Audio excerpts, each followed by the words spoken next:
your credential. Where does it? Oh, it Oh, doesn't like say in on this all. page. So there we go. So if everyone would mute so that when Lori takes the mic, she's getting our full attention. So I would appreciate that. Awesome. So Lori, I'm going to turn this over to you and let you go Okay. ahead and share your screen. Oh, I'm sorry. I need to share. Okay. Oh, I I can, if you want thought, me to drive, I can do that. yeah, go ahead. That'd be great. Yeah, that'd be great. I Perfect. Let wasn't me do prepared. that. Let me pull Yep. that up here. Let me get there. Okay. Well, while you're doing that, so good morning. As Jody said, I'm Lori Pearson, the executive director of the Cosmetology and Barber Board. I've been with the board for 19 years now, and I've been asked to talk to you all about the programs that the board licenses and offers, and some of the challenges that are found, especially in the high school setting. The board licenses currently 92 cosmetology schools within CTC settings and 18 adult educational schools. So, that's for cosmetology or any branch of cosmetology programs. So, as you can tell with those numbers, the cosmetology programs and school licensing is very popular in the CTC setting. So, if we could go to the next slide, Jody. Thank you. So the license types that are offered, if the school has a cosmetology school license, would be a cosmetology, which is a 1,500-hour program, hair design, which is 1,000 hours, manicuring is 200 hours, and aesthetics is 600 hours. So for those of you who may not be aware, cosmetology is a full scope licensure that's for licensed as the person to provide services for hair, skin, and nails. Hair design is strictly hair. No skin and nails are able to be provided with that license. Manicuring is nail services, and aesthetics is strictly skincare services. To be eligible to receive a license, it requires completion of one of these required program hours in a licensed school of cosmetology, passing the state board licensure exam that consists of a theory test, which is a computer test, and a hands-on practical examination. Now, we do offer an advanced program. I noticed on the screen that Jody shared at the beginning, it said like managing cosmetology or managing. That's actually an advanced, and we don't use the word managing any longer. It's called advanced cosmetology or advanced. And that's an additional hours program that the majority of these 92 CTC programs do not offer. The majority of them, some do, but the majority do not, because for cosmetology that would be an additional 300 hours, so that'd be an 1,800-hour program. And as I'm sure most of you are aware, there are definite time constraints within the high school setting for these programs, so getting to that 1,500 hours can be challenging enough without adding an additional 300 hours. The program hours are set in law and required to be completed to be eligible for licensure. So the board does not set the program hours, it is set by the legislature. We've recently had a change with the hair design program. It was effective December 29th. It reduced the hair design program from a 1,200-hour to a 1,000-hour program. And there is always legislation out there and talk about reduction of hours, but so far the hair design license is the only one that has been reduced. In a CTC setting, the law allows for no more than 25% of those total program hours to be completed in specific academic courses. So within the board's administrative code, we do have specific academic courses such as chemistry, math, English, physics, biology that can be added to the course curriculum program for the CTC schools, and they can take up. So for a cosmetology program, it can be up to 375 hours of that 1,500 hours can be done in academics at this point. All right, we can go to the next slide. So our program requirements. So each school licensed by the board is required to have their program approved annually. So annually, we call these breakdown forms, and the instructor of these programs are the ones that are typically responsible for providing this information. A CTC school must provide information showing there's sufficient time available for a student enrolled in a cosmetology or a branch of cosmetology program to complete the hours and pass the program. So the breakdown forms and the required information that we have everybody submit would be, so if it's a cosmetology program, we would need to see a bell schedule. We need to see the curriculum. We need to see that that school has time in their day and in their school year, which is typically going to be the junior senior year, to sufficiently give enough time for a student enrolled in the program to successfully complete the hours and pass the program. Schools are required to have instructors licensed by the board present at all times to teach the programs, and that would include substitute teachers. So if your cosmetology or branch of cosmetology instructor is out, the substitute would have to also be licensed for those students to be able to receive hours. Sometimes this is a problem where a school would have just a regular academic substitute teacher in the cosmetology program. So, and if that is the case, unless the students are doing like a distance portion of that program, they cannot receive hours unless there is a licensed cosmetology instructor present. It's also important to understand that a cause or branch of cause program is intended to be offered with the outcome of obtaining state licensure. The board, it's not in the business of granting school licensure to only have a couple students, if any, complete the eligible examination. This is something that's recently come up. A couple schools have, we've noticed when we're running our reports, have had enrollments and have students, several students in programs, but have not had any students come to take the state board examination since like 2018, 2019. And, it's important to understand that this is a professional license. This is a professional licensing board.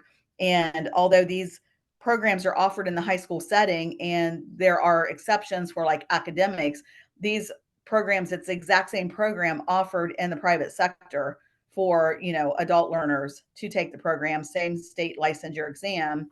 And when students are enrolled and receiving just enough education to where they're then out performing unlicensed services down the road, that just gets them caught up with the board, receiving violations, cease and desist orders. So it does create some additional issues. Next slide, please. So this is an example of our 1,500-hour cosmetology curriculum. So each of the programs that I mentioned has a similar curriculum. All of these can be located on the board's website under Getting Licensed and then the School tab. Every one of the programs, even including the advanced, has this curriculum located on the board's website. But the reason why I thought it would be important to take a quick look at this is to show some of the subject areas that are required within these programs. We have instructors at times calling and asking questions, and I've talked to many school administrators about these programs and guidance counselors and different people. And sometimes it appears that, it's like, well, they don't know where to put a student, so we're going to put them in to do hair just because it's just doing hair. But actually it's not. It is doing hair, of course, but there's a lot of subject areas that are, I think, under evaluated of what the student will need to learn. And that's where, when these types of students get put in the program, there's a very large failure rate, especially on the theory portion of the exam. And like I stated, there's two parts to the exam: the theory, which is the computer test, and the hands-on portion. So as you can see, all of the programs have a general science area, which is infection control, principles and practices, universal precautions. Anatomy is part of all of the programs, and electricity basics and chemistry basics. And the chemistry portion can be larger depending on the program. So for example, the aesthetic 600-hour program, chemistry is a lot of that portion because of all the skincare products and everything that are used.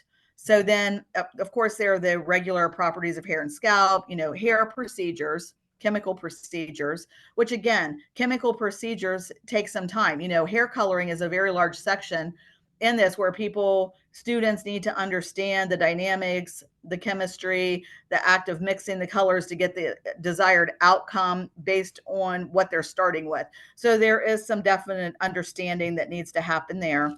The nails and skin are going to be part of the cosmetology. And then we have our salon operations and communication skills, which are included in all programs as well. As you can see down at the bottom, so this is a 1,500-hour program. So for all of our programs, at minimum, 50% of the program hours are required to be completed in the clinic, which would be the hands-on portion. So for cosmetology, that's going to be 750 hours. At minimum, 25% is required to be completed in the theory portion.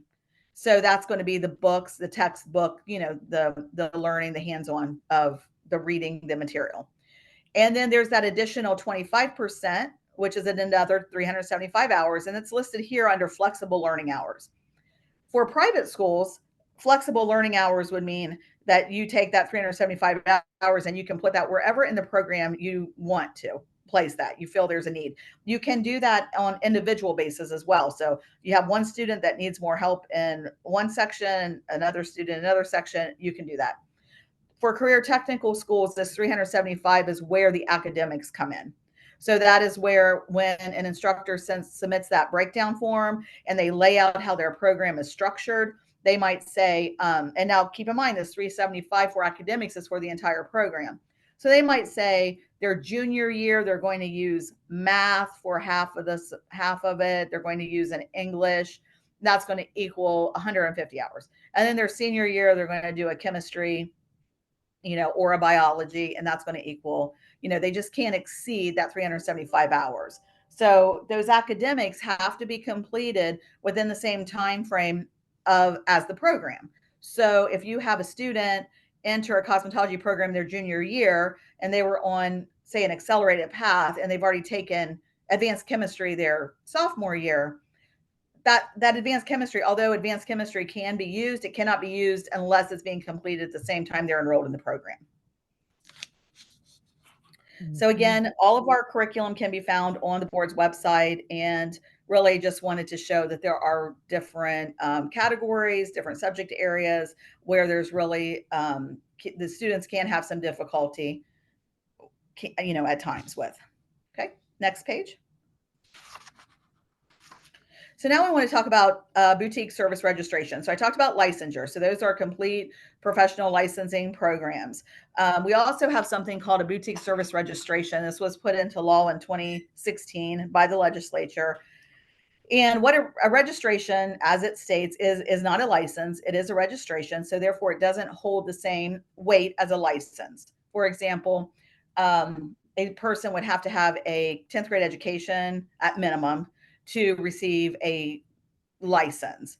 But for the boutique service registration, you can get that education requirement waived. There's a form on our website that can be used to do that. If they have not received that 10th grade education for some reason, or if they received a education outside the United States and it's not equivalent to ours, but there could be exceptions for that. The types of registrations that we offer are braiding, which is strictly braiding services only. Threading, which would be eyebrow threading, hair, facial threading, makeup, and shampooing. So these are the 4 types of registrations. The board offers these registrations to give individuals an opportunity to provide these limited services in licensed facilities. So one of the challenges that the board has had over the years is, people performing services that are not licensed. That's where this came into play. A lot of that has to do with braiding.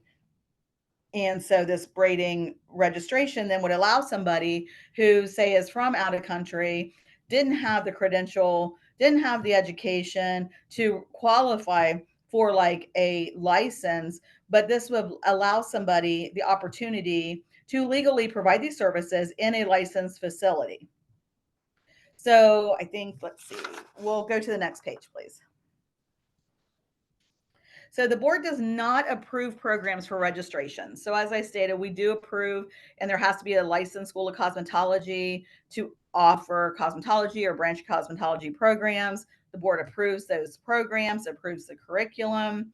Hours are required to be reported. It's very stringent on everything that has to be reported. Now, for a registration, we do not have any specific programs for registrations. Individuals wishing to obtain a registration must apply to the board and submit the training or apprenticeship affidavit. So basically, the form is indicating that the person had some type of formal training or learned the skill in a different manner. So let me give you an example. So a cosmetology student, somebody enrolled in the cosmetology program or in a hair design program, they learn the shampooing portion of that program. So an instructor, if a student wishes to obtain a shampoo registration so they could work in a salon just as a shampoo person during the time they're completing school, they could do that. And the instructor can sign off on the affidavit that they've had formal training on this section. They turn in their application. There's actually no fee for the registration, and there's no fee for renewal, but they do have to complete continuing education hours each biennial 2-year renewal. The second way to do this would be somebody has learned this in a different manner, meaning we see this a lot with our braiders that are coming from out of country that have just learned braiding through growing up. This is how they do hair. This is what they do. They can braid. They can get this registration based on that type of an affidavit. So that's how a registration is obtained. So the same thing with threading or makeup. Somebody could do bridal parties. They've already received their training in their cosmetology program or in some other manner, and they could apply for this registration and use that throughout in either doing their own parties or going through and working in a salon. Next slide, please. Okay, non-citizens and professional licensing. So to receive a professional license in the United States, it requires a non-citizen to fall into a valid immigration status. And this is a federal law. This is a provision that affects our board, meaning that a person has to qualify for public benefits as defined in this federal law that's listed in the slide, such as a professional license, are only able to be obtained by a qualified alien. And so as a result, it's extremely complex, and there's no guarantee that holding a particular visa or visa status will guarantee entitlement to public benefits. So this is something that happens quite often. So students can go to a cosmetology school on like a student visa or different schools can accept different types of things. And I understand that a public school even it has a different set of standards than even our private sector schools do, because there's going to be money involved in the private sector, that's not involved. So there's a whole different set of things. However, this does not change the fact of coming from a CTC setting or from a private school setting that when you get to the licensure portion, and that application is submitted, they still have to submit valid proof that they are eligible to receive a professional license in our state. And like it says, there's no guarantee that holding a certain type of visa is guarantee of that. And the best way, and we do not, it's vast, it's very vast what qualifies. The board is working on getting enrolled in this SAFE program. It's through the federal government, where we could put documents through this program and it will come back with an answer. We have in-house counsel that researches for us when we have questions at this time, but we feel like this program would be a better fit. However, it is back to the responsibility of the person if they are in, a non-citizenship status of some sort, then, seeking their own legal counsel and making sure that they understand what is going to be required for licensure. Next slide, please. Exam accommodations. So a little bit about exam accommodations. So once somebody has applied for an examination, there is an ADA form that's available if they're requesting any particular accommodation. So what is permitted by the board for the theory examination, the student can receive an additional 30 minutes of additional time added to the already, 60 minutes or 90 minutes, depending on what type of exam that they're taking. Uh, on our computers, we do have audio that will read the questions or headsets available for all the students. So anybody can listen to the audio, but to get the extended time, an ADA form is required. Under special circumstances, if requested, an in-person reader can be available. So where a student can be taken to a private room and one of our board examiners would actually read the questions to them. So all of that is available for a theory examination. And then on the practical examination, additional or extended time is not available for this portion. So it's the hands-on portion. Everybody moves at the same pace. And so additional time is not permitted. We do allow sign language interpreters, of course, and we do provide those if requested on the form. We have a company that we work with, and we have the sign language interpreter here at no cost to the student. And then other accommodations may be provided in the practical exam on a case by case basis. So, some hearing issues, they might request to be closer to the front of the exam center so they can hear. They might request for instructions to be read in additional time, can be accommodated.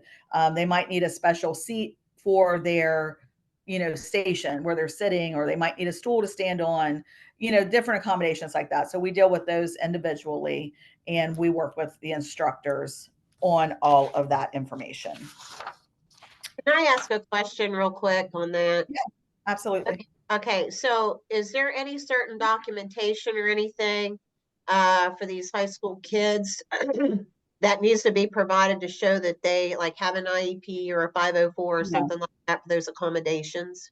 So on the ADA form that is on our website under the schools and exams, and the instructors are familiar with, if a student has an IEP or 504, it is just marked, it's completed, it's check marked that it's on file with the school. It does not, we do not want that information sent to us here at the board. Okay, So okay, they it's just just have their marked that, document.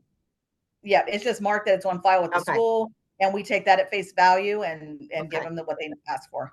Great, thank you. You're welcome. You know what, Lori, right. if we can pause here, I have I have a question in regards to accommodations. I want to make sure I heard this right. You said anyone can use the computer audio reading? That's correct. So it's now would be considered an accessibility for anyone taking the cause state boards.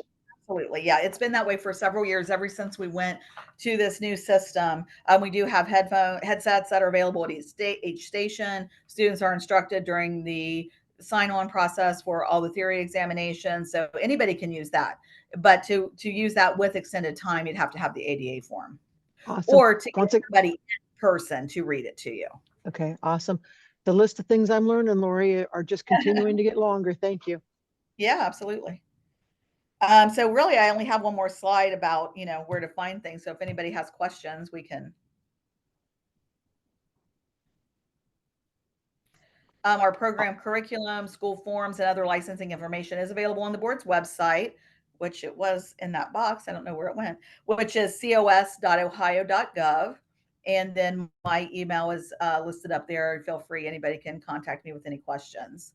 All schools have what is called a school liaison. So it's one of our licensed examiners that proctor the exams. They also have a specific set of schools that they are the liaison for, and they collect the paperwork, the hours reports. And for CTC schools, that's Marcella Myers. So all of the instructors are familiar with her, but she can also answer questions. Awesome. So we're going to open it up for questions. Actually, Laura, I have a few. You had talked about the citizenship issue for taking it. Is there also an expectation of like a BCI or criminal background as well with that professional license? There is not. Okay.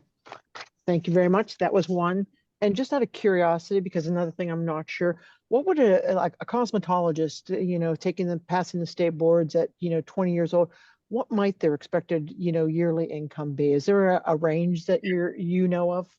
Yeah. So, that's a difficult question, because if you look at, reports, it'll show, they make, 15,000, 20,000.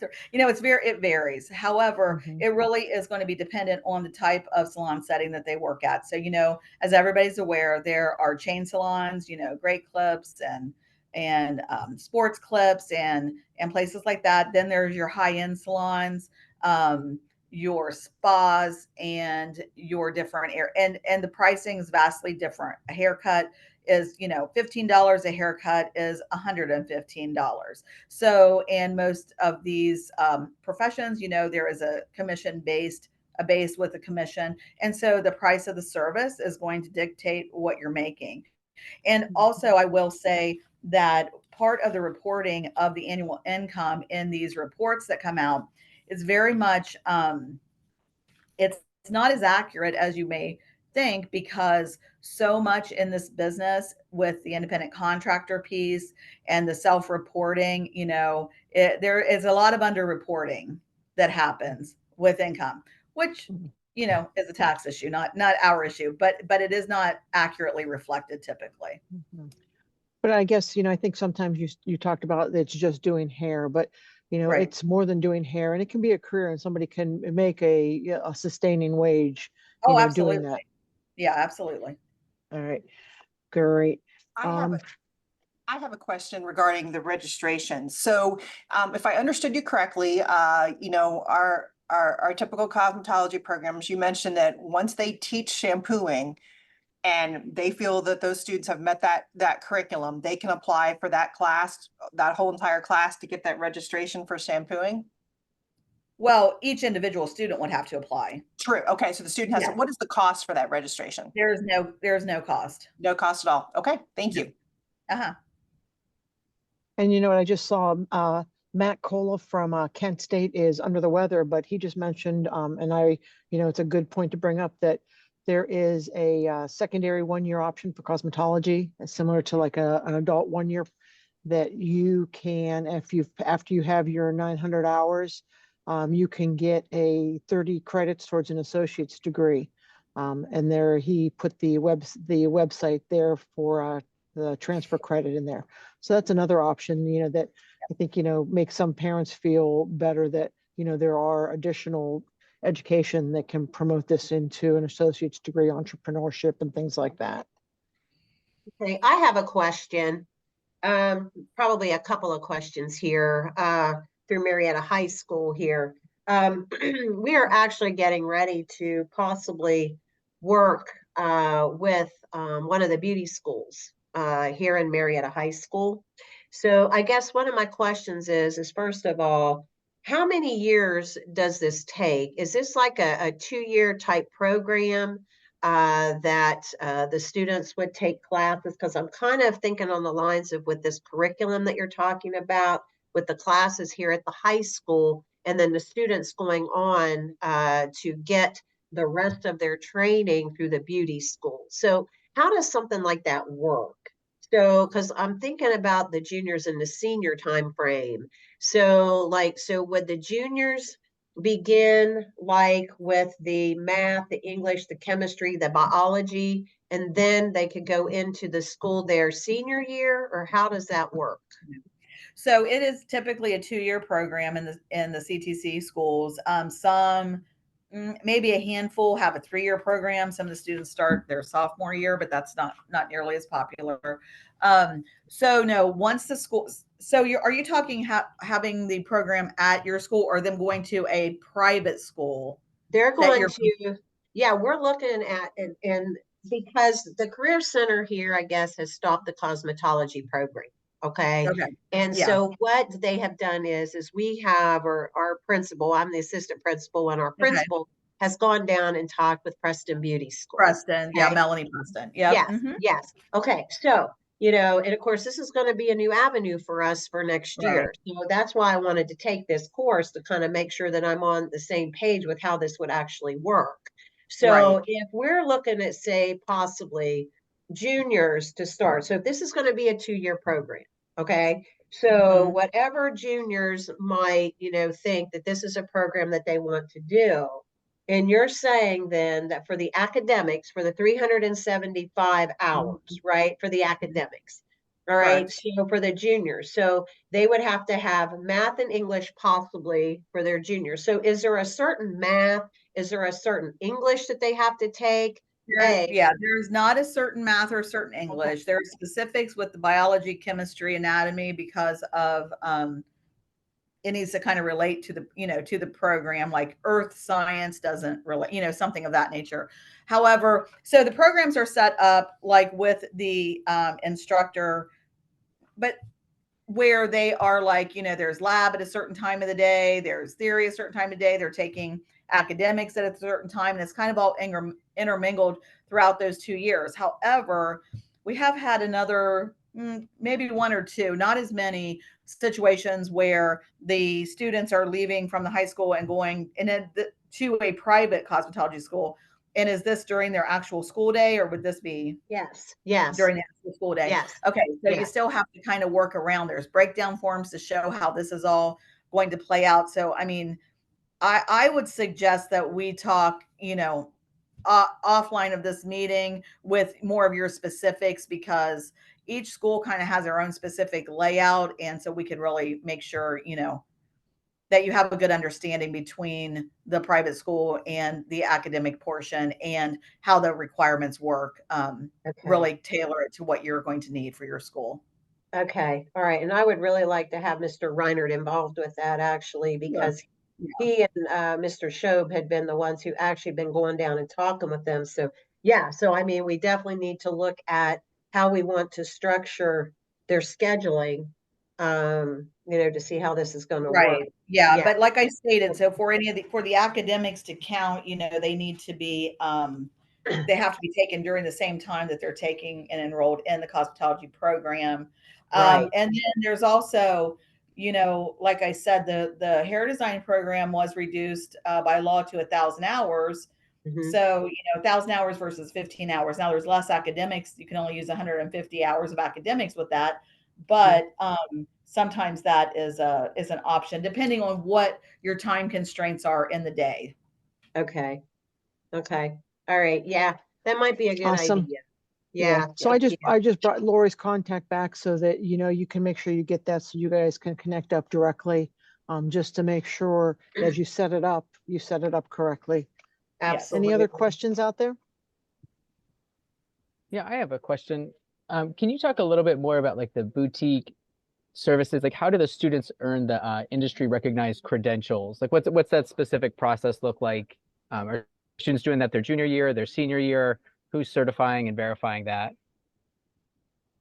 So, I mean, they have to be at least 16 to apply for this. But so students, once they have, like I said, if they're using the training that they're receiving through like a cosmetology program for the braiding or the makeup or the shampooing, because all those portions would be taught in a program.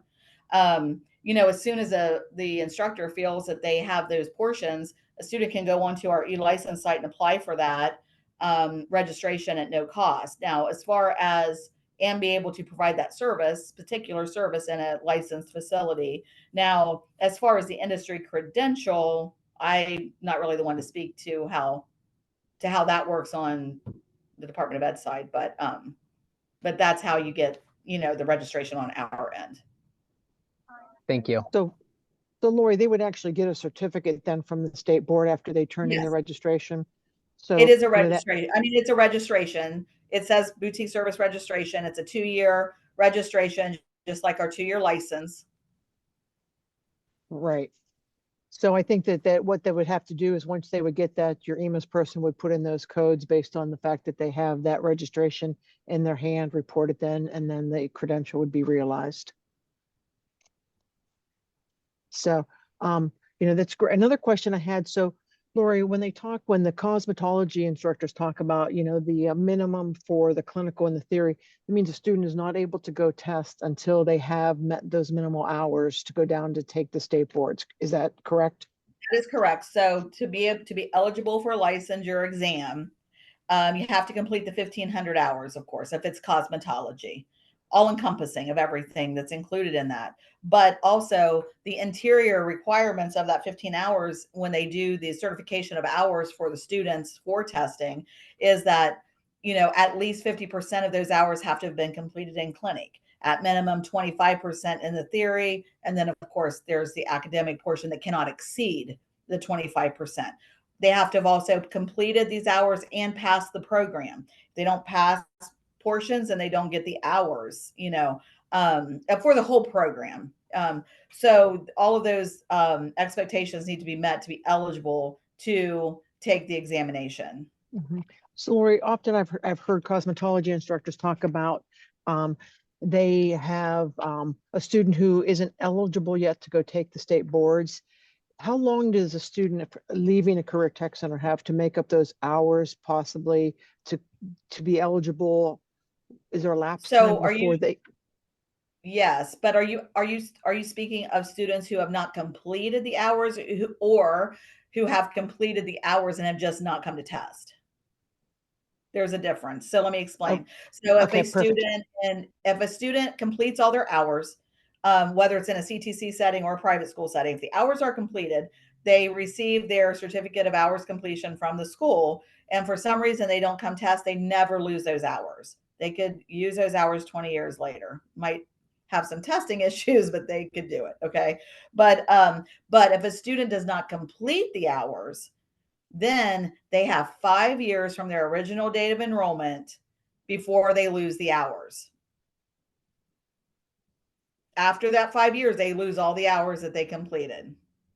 So if they enroll their junior year, they do not complete and they have 1,100 hours, they have 5 years from that junior year enrollment to complete those hours and test. If they do not, they will lose them.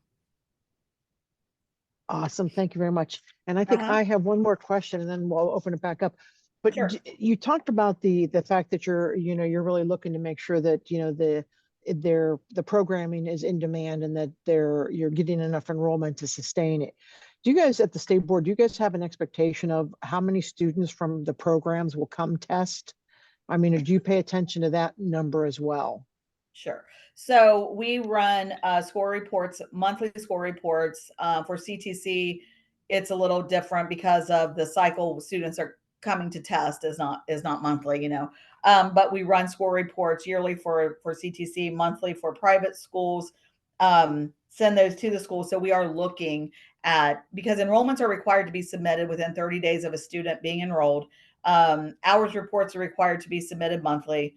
And then if students drop the program, there's a discontinuance that's required, or a completion of the program, there's a certification of hours that are required. And when we run these reports to show who came for licensing, how many students from each school, no, to answer, we do not have a specific number. Like, we're not saying schools are vast. We have small private schools.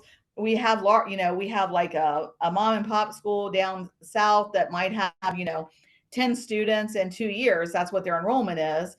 And we have, the Avedas and the Paul Mitchells that, they have hundreds of students every month in those schools. And then, of course, our CTC programs typically are pretty full, but they have a longer span of for completion. So we're not looking for a specific number per school to come and test, but what we're looking for is that you do have students testing.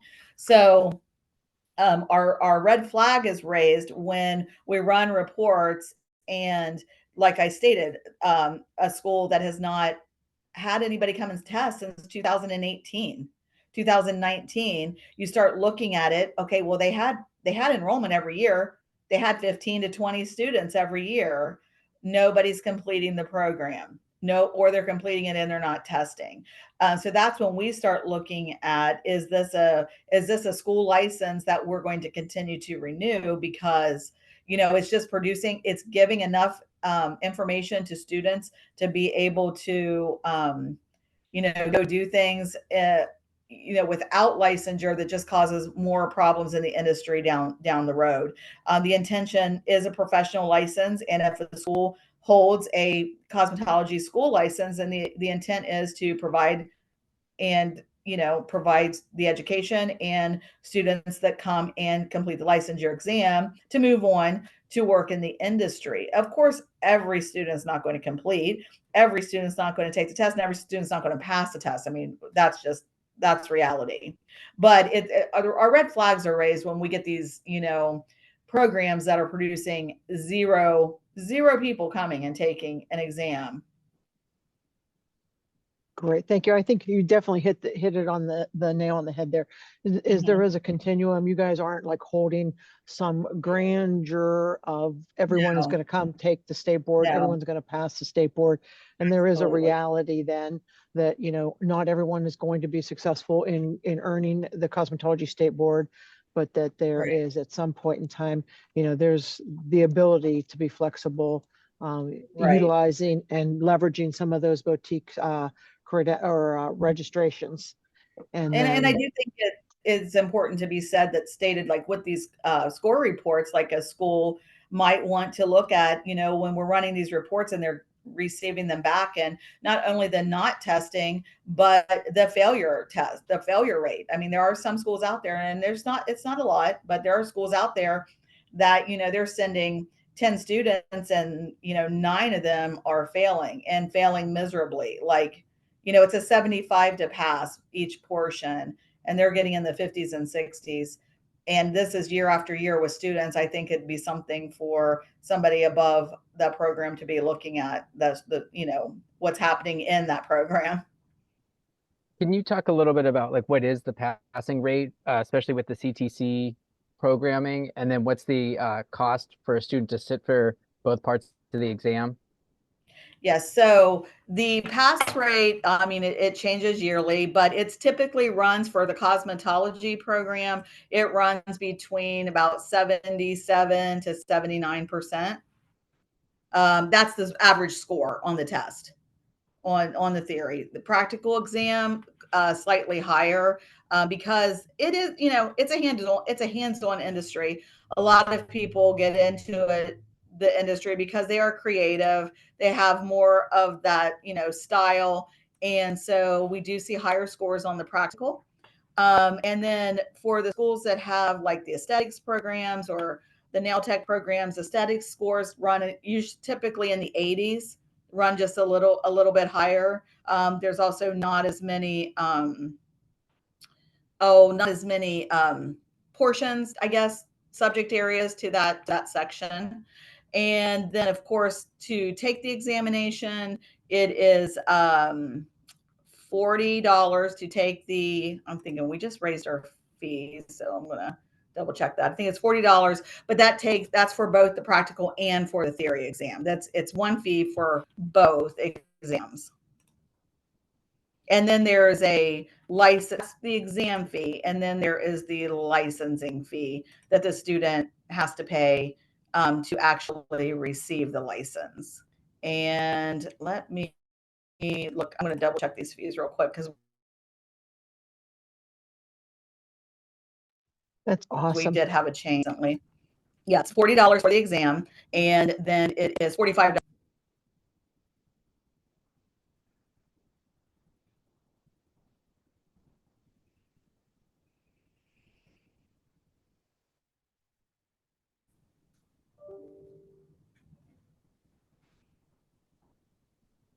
Awesome. Okay. So I have on there if there's any more questions, but I just put on there the contact for the website so that you will eventually see this recording as soon as we get that up there. So that will be there. For those of you who potentially need a certificate, you'll go in. This column, of course, would be the certificate. And it would then indicate you want a morning session, and cosmetology would be on there to select. And then there's some information.